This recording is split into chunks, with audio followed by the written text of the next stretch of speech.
Hey Busters! So Mike E really liked this lightning bolt shirt that I airbrushed, and he really wanted to see how I did it. So come along, I'll show you how I do it.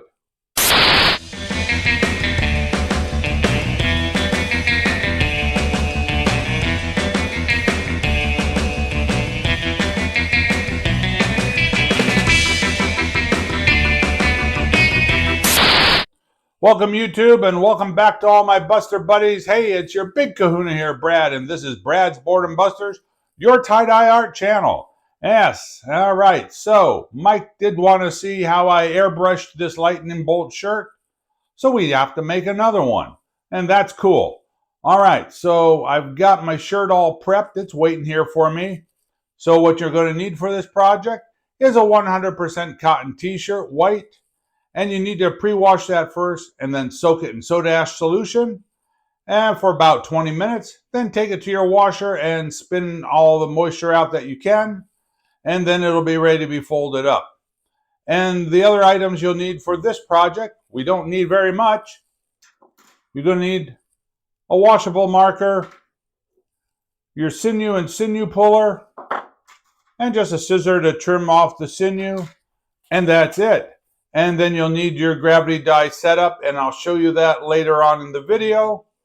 I won't show in great detail tying up the shirt or setting up for the gravity dye. I'll put a link at the end of this video for my original lightning bolt shirt video, and you can see there in greater detail the tie up and the setup of the gravity dye station here inside my workroom.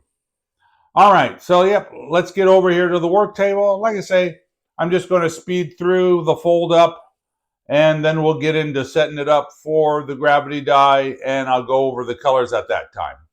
All right, see you at the work table.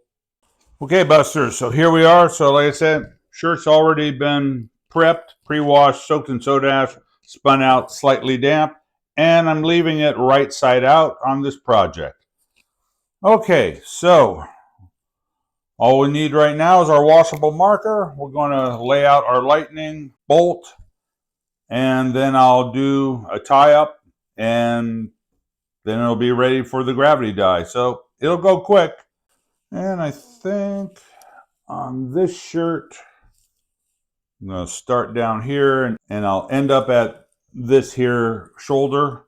So we're going to go from left up to right. All right, enjoy the music.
Okay, I think that's all the sinew I'm going to apply, and that means our shirt is done with the tie up.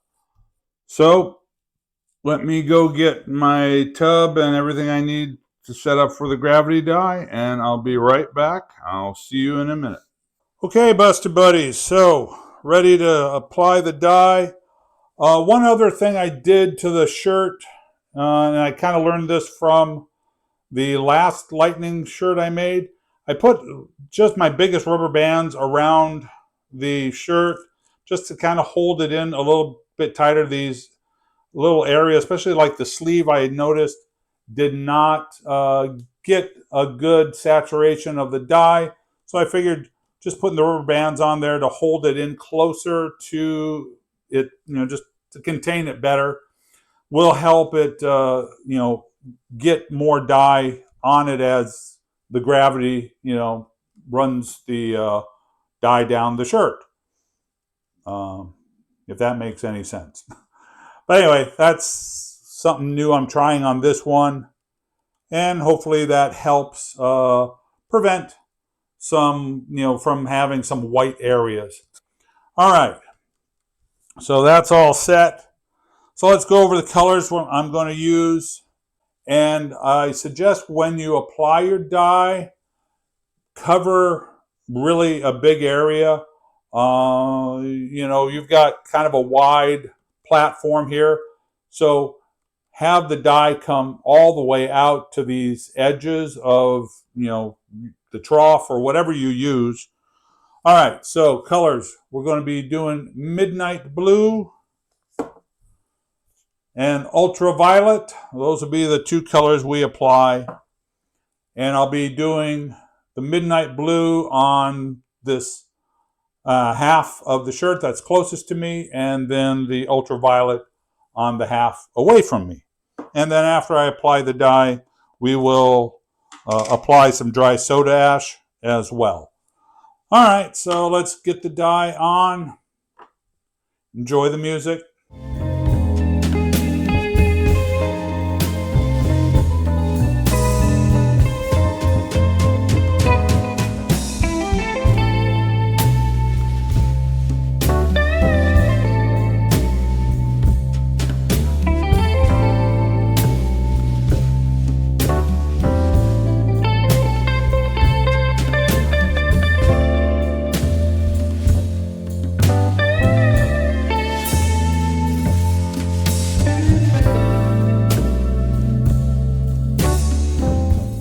All right, so now I'm going to get my ice cubes.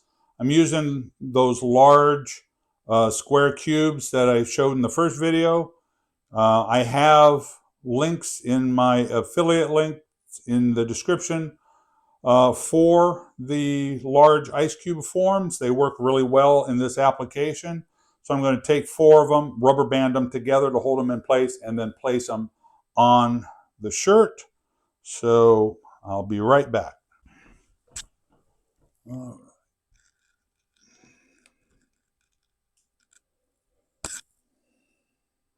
Okay, Busters, so there's the ice. And so I will let this sit and melt, and I'll assess how much gravity dyeing has occurred down the shirt. And if I feel like it needs more moisture to cause it to run further, because I do want it to really run all the way down to the bottom as much as possible, I will apply 4 more cubes, and hopefully that should be enough. I know on my first project that seemed to be adequate. And so like I say, with enough dye on here and enough moisture, I should get some good gravity dye and saturation. And so after I'm happy with the amount of dye that is moved down the body of the shirt, then I will let it sit for 24 hours to cure.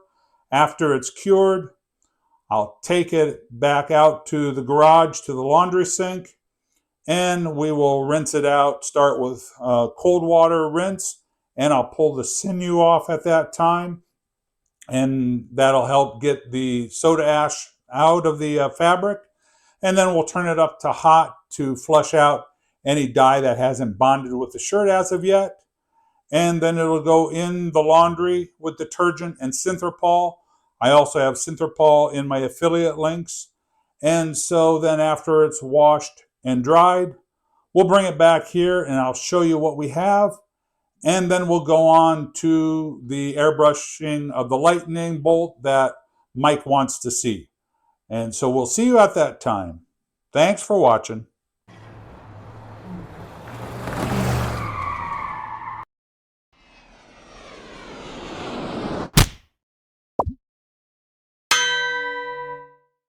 Okay, Buster Buddies, so here is the finished shirt. Came out really good, and putting the rubber bands around both sides of it really helped out because both my sleeves have great saturation.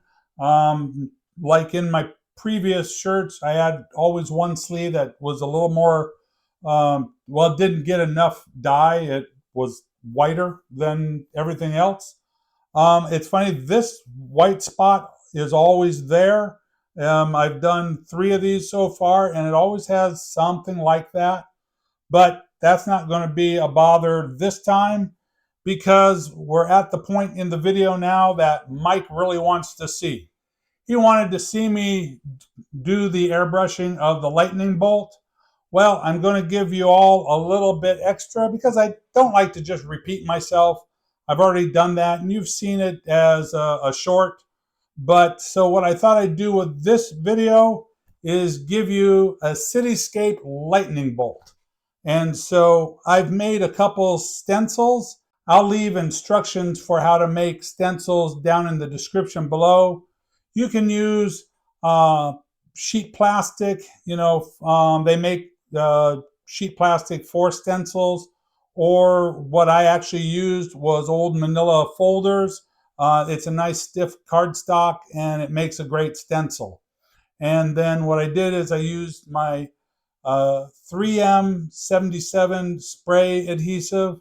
I put that lightly on the back to just mount it to the shirt. These blue tape, the painter's tape I have here because I had it laid out already. So these are just kind of like register marks, so I know where to put the stencil back before I start painting. And so we'll put the stencils on. I'll start painting. You'll see, basically I'm just going to be using black and white to airbrush with. I'm using an airbrush that has a 0.03 millimeter needle in it. I have my Createx airbrush spray paint thinned down pretty good so it comes through that fine needle easily. And I have the air pressure kind of turned down so I can control it as well. Anyways, so the rest will be just kind of a visual thing. So enjoy the music. Let me apply the stencils and we'll get going. I've already got my paint mixed up.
Okay, Busters, so I think that's all the black that I need to spray right now. And so I can switch over to my white, and then I have another stencil to apply to the bottom here.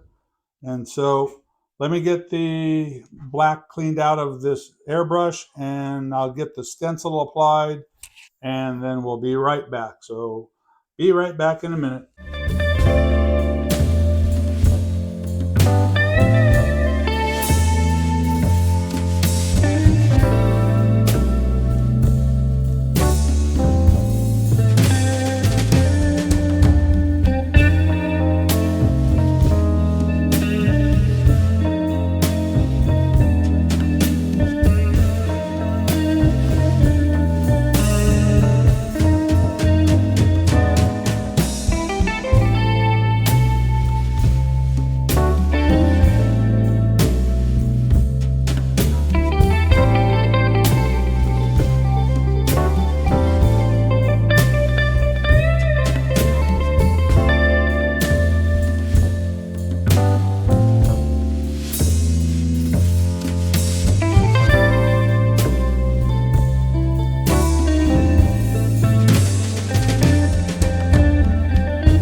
All right, so I think that's the end of what I'm doing with the cityscape.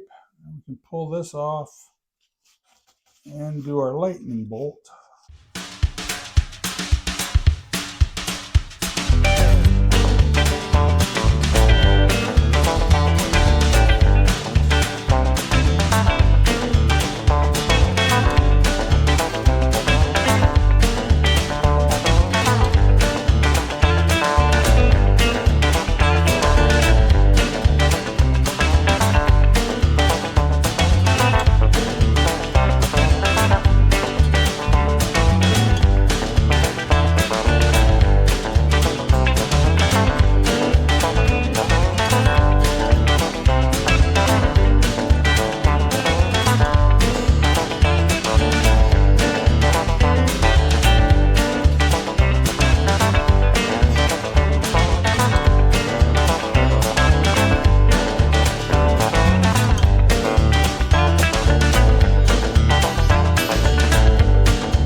Okay, Buster Buddies, so I think that's the end of our lightning shirt. So now that I'm done with the airbrushing, this type of airbrush paint, you should heat set it to help make it more permanent to the shirt. And I showed this in the last video. I will take just a regular steam iron, but I will set it with no steam on its highest setting. Use some parchment paper to protect the paint, and just heat set it with your iron in each spot for about 10 seconds, and that'll help keep it more permanent when you wash it. So, hey, I hope you like this one. Okay, Mike, hope you liked what you saw. Yeah, I think this looks pretty cool. Like I say, wanted to do something a little different, so I like this cityscape look. I think that's pretty cool. Anyway, and like I say, the colors came out great for this shirt, and they really help show up the lightning bolts well. So, hey, if you like this video, give me a thumbs up. Share this video around if you really like it. That also helps me out. And if you haven't subscribed to my channel yet, well, now's a good time to do so. And when you do, don't forget to ring that notification bell so you don't miss any of the upcoming videos. We'll do cool stuff like this and regular tie-dye as well. And if you really want to help out my channel, I do have a Buy Me a Coffee page that helps me out with supplies. And I do have my affiliate links in the description below. I have airbrush supplies in there now, as well as my regular tie-dye supplies. And I do get a little commission from that, so that does help support my channel as well. All right, well, thanks for watching. Hey, love all you busters. Yep, peace out, baby, and go have fun tie-dyeing.